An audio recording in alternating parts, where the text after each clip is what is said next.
আসসালামু আলাইকুম। আজকে আমি বাগদা চিংড়ি দিয়ে লাউ রান্না করব। লাউটা একদম কচি ছিল, তো এর জন্য প্রথমে আমি কড়াইয়ের মধ্যে তেল দিয়ে নিলাম। এরপরে এখানে 2 চামচ পরিমাণে পেঁয়াজ বাটা দিয়েছি। এখন এটাকে আমি একটু ভেজে নিব।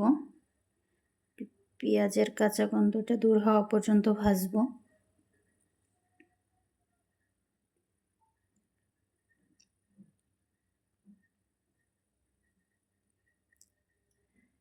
এখন এর মধ্যে আমি চিংড়ি দিয়ে দেব। এটা বাগদা চিংড়ি। চিংড়িটাকে একটু লাল লাল করে ভেজে নিব। এখন এর মধ্যে আমি হলুদের গুঁড়া দিয়ে দেব 1 চামচ, আর মরিচের গুঁড়া আছে 1.5 চামচ দিয়ে দিলাম, আর লবণ দেব স্বাদ মতো। একটু পানি দিয়ে মশলাটাকে কষিয়ে নেব।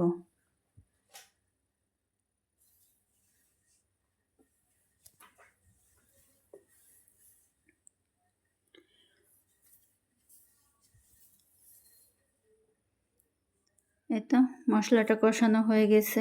এখন আমি লাউটা দিয়ে দেব। লাউটা আগে কেটে ধুয়ে পরিষ্কার করে রেখেছি। লাউটা দিয়ে এখন আমি মশলাটার সাথে মিশিয়ে নেব।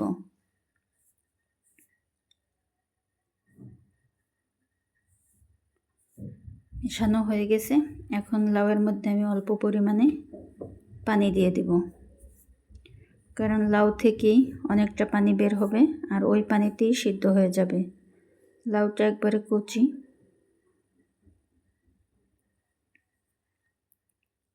এখন একটু ঢাকনা দিয়ে ঢেকে রাখবো 2-3 মিনিটের জন্য। এতো হয়ে গেছে, ঢাকনাটা উঠিয়ে নেব। এখন এটার মধ্যে কাঁচামরিচ দিয়ে দেব। এখন আর ঢাকনা দিব না, এখন হাই হিটে রান্না করে নেব।